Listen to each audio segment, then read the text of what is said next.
whoever Adam was, at the end of the day, it's a 13-year-old boy shot and killed. That's it. That's it. Background, no background, doesn't matter. A 13-year-old boy shot and killed. I just want to start off by saying RIP to Adam Toledo and condolences to his family. Prayers and thoughts are with them and with the whole city of Chicago. Now, a lot of people do know this, in fact, that I am from Chicago, so this definitely hits home, and this is definitely a big issue within the city. This is honestly, I really want to talk about this because I think I can give a little bit more perspective than most creators, because I, as a person who was involved in the streets at a very young age, as a person who has gained affiliations, I feel like I have different perspectives and I can add a lot to the conversation here. I feel like this is the part where I really shine as a leftist, and this is my true value to the left, is situations like this. Although they're fucking terrible and hard to talk about, and I hate it, it's a tearing in my heart. It is a terrible pain whenever shit like this happens, and it keeps happening. But I am gonna advocate for the left, and I am gonna talk. I'm gonna use my skills and what I know, and I'm gonna use that to help. So this being in Chicago, and in the area of Chicago that it was, a lot of people don't really know all the in and outs to this entire case and everything that has happened. So I want to provide a little bit more of a background for people that are not really from Chicago. So this is a terrible issue that has been happening in Chicago. Yes, this 13-year-old boy did have a gun on him. Yes, this 13-year-old boy was a Lion King.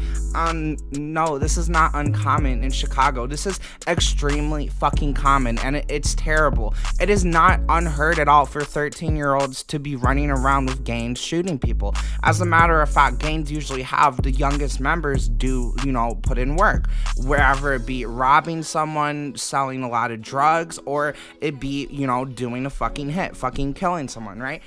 Whatever it may be. But the reason for this is actually that juveniles, it's a slap on the wrist. I can tell you, as someone who's been arrested as a minor multiple times. I was actually 12 the first time I got arrested. It was for punching my vice principal. I got arrested.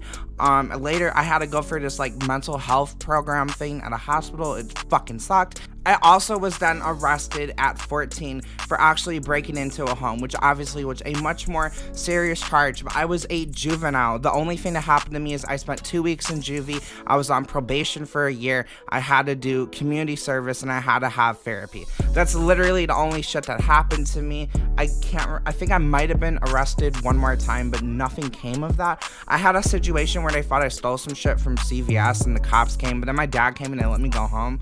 And they said they were gonna come back and get me, but they never fucking did because they found no evidence.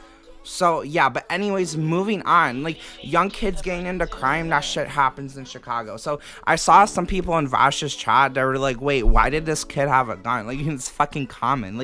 A kid can easily get a gun in Chicago. That's way more easier. In Chicago, most boys, they finger fuck a gun before they finger fuck a bitch. You know what I mean? That's just, I've heard a lot of rappers say that, but I mean, it's true. It fucking sucks. All right, the other thing that I wanted to add to the conversation here, to provide a little bit more backstory, is the area. Okay, so this happened in Little Village, and Little Village is a Hispanic, it's a Latino neighborhood on the west side.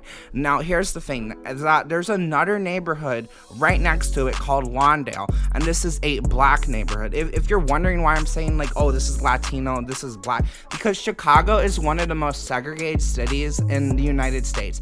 There are a lot of racist people, but at the same time, a lot of people are really chill and shit, and they don't give a fuck about race. So it's a little bit of a mixed bag there, but for the most part, it's a very progressive city. You know what I mean? It's always just been a very hyper segregated city, and it's not even just oh, here's the white neighborhoods. It's here's the Polacks, here's the Italians, here's the German people, here's the Jewish people. There's actually a whole town just north of Chicago called Skokie, which is predominantly made up of Jewish people. So yeah, it's very different. It might be a little bit shocking if you've never lived in a city like that coming here, but yeah, that's the way it operates. But here's the kicker, is that these two neighborhoods, they have been at war, right? So the gangs have been at war It's nothing but a bridge that connects the two neighborhoods. It connects Little Village to Longdale. And shit is so fucking bad in these neighborhoods that you can get fucking killed for like being the wrong race in the wrong neighborhood.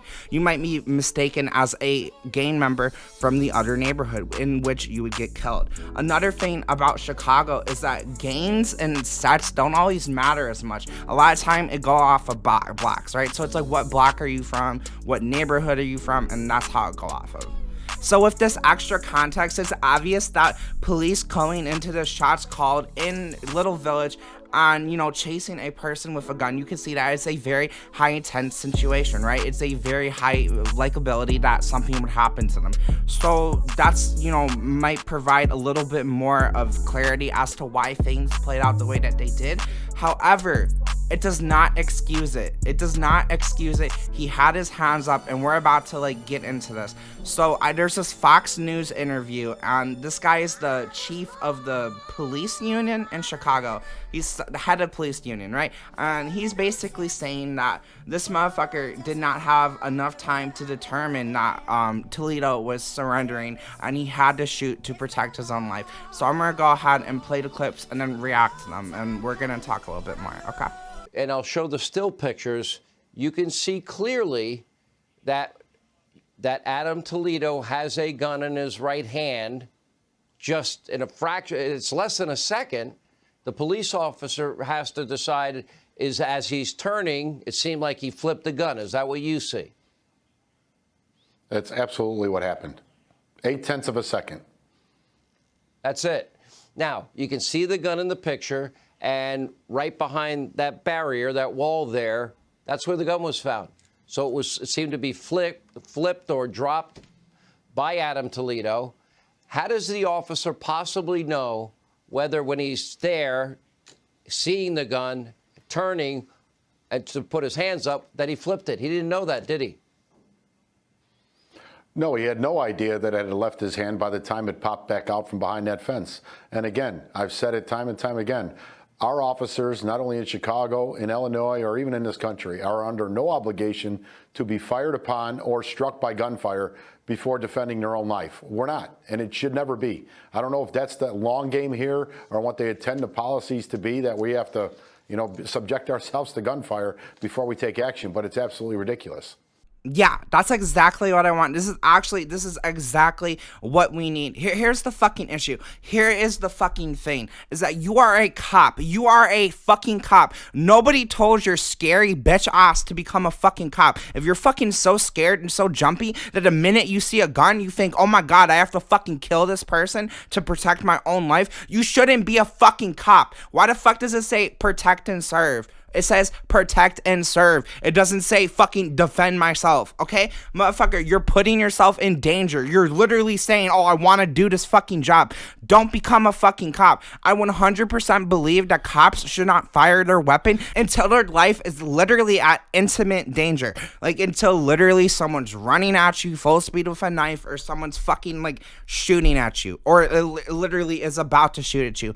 And why is that? Why is that? Because you signed up for this. You're a goddamn agent of the state, okay? You are a part of the government. Like, as a citizen, we should, like, have, like, more protections, right? Like my life should be of more value than a cop. And people might get mad saying that. Well, I'd say don't be a fucking cop then. Like what is the point? Like, everyone knows Chicago's a gang city. What are you gonna fucking kill every gangbanger? Do you know how many? Do you gonna kill every 13-year-old gangbanger? Do you know how many 13-year-olds are out there gangbanging? Like, yeah, motherfucker, don't be a cop. Being a helicopter parent, I'm having a hard time coming to grips with this young man, 13 years old, on a Monday night, out with a 21-year-old convict with a gun violation, and being out at 2:30 in the morning. Nothing good, my father used to say, nothing good happens after midnight. Nothing good is ever going to happen to a 13-year-old at that time in the morning, out with somebody with that track record. Exactly. Exactly. This is what you have to understand, that these are the fucking issues that are happening in my city, and that these issues are not caused because of the parents. The parents can't stop this. I come from a good family. My parents had no idea what I was doing out there. It's the way Chicago is. It is all right there in front of you. And as a kid, they are coming for you. They want you. Organizations, they want you to be part of their crime shit. You know what I mean? And when I was 13, I thought I was the biggest, baddest 13-year-old. I thought this shit was the coolest shit. I thought all this shit, you know, all the people I looked up to. I was hanging out with older people too. You best believe I wasn't hanging out with other little 13-year-olds. I was hanging out with my big homies, and they taught me how to do all this shit. They taught me everything. You know what I mean? Chicago is so predatory of young fucking teenage boys. Like, that shit is insane, you know?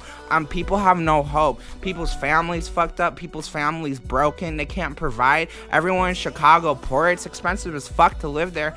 It's a fucking gang city, so what are you gonna do? You're gonna join a gang if you want to be safe and if you want to provide. This whole individualist fucking pull yourself up by your bootstraps mentality makes no sense. You are so ignorant and you have no idea what's going on in my city. Parents can try the best they fucking can, but they can't stop, because you know what? This shit happens at school too. We got fucking kids that bring guns to school. There's fucking gang shootings at school. There's gang fights at school. You know what I mean? Selling drugs at school, rolling dice at school. You know what I mean? Like, all this type of shit that happen, it's so broken, and it comes from systemic reasons. We have to fix Chicago from the ground up. We have to provide hope. We have to have social programs. You can't just point your finger at individuals and families and be like, oh, well, why didn't you make sure this didn't happen? Or look at gangbangers and be like, oh, you just shouldn't have become a gangbanger. You know what? Life has so much more nuance than this, and I just feel like these people haven't evolved enough to see that. And that's it. That's all the clips that I have. There's a lot of people that are actually talking about, oh, well, it was 0.8 seconds from the moment that he pulled the gun to the moment that he dropped the gun. I do want to talk about that real quick. I want to state first and foremost, not because I believe that you should be able to get shot if you do this, but as a safety issue, God forbid, if you are ever running from police, it is not a smart move to ever pull your gun. Even if you're trying to pull it and drop it, or pull it and throw it, or I get it, you're trying to discard evidence, because you don't want a gun charge, especially if it's stolen or it can be linked to another crime. You obviously don't want that, right? But here's the thing, is that leave that gun in your waistband, put your hands up, and just be like, don't shoot, or whatever. But the point is that for your own safety, police are fucking crazy, and they will shoot you as soon as you go to your waistband, even if you don't have a gun. You know what I mean? It could just be your phone. You're pulling your phone out. You know what I mean? But yeah. So just for safety, please, I'll say it again. Do not do that. Do not do that for your safety, not because police have a right to. Anyways, regardless if 0.8 seconds was or wasn't enough to tell what he was doing, if he was surrendering or not, my shit still stands, is that if you're a fucking agent of the state, you signed up to be a cop, no one told you to be a cop, you should put other people's safety above yours and not shoot a 13-year-old. Anyways, I hope we can, have a change going forward. I hope something good can come out of this. I'm so sick of the bloodshed in the city. It's been so bad. If it's gangs or cops, I don't fucking care. I just want the violence to stop. I just pray for my city, because it's such a beautiful city, and kids should be able to go wherever they want. I'm gonna leave a little message from a Chicago mom from Little Village and how she feels. It's just sad that, our kids they're taking our kids. Our kids should be free to be everywhere they want in our city. This is a beautiful city. Anyways, with that, stay blessed, stay healthy, stay safe. I love y'all so much. Stay positive, and peace out, bitches.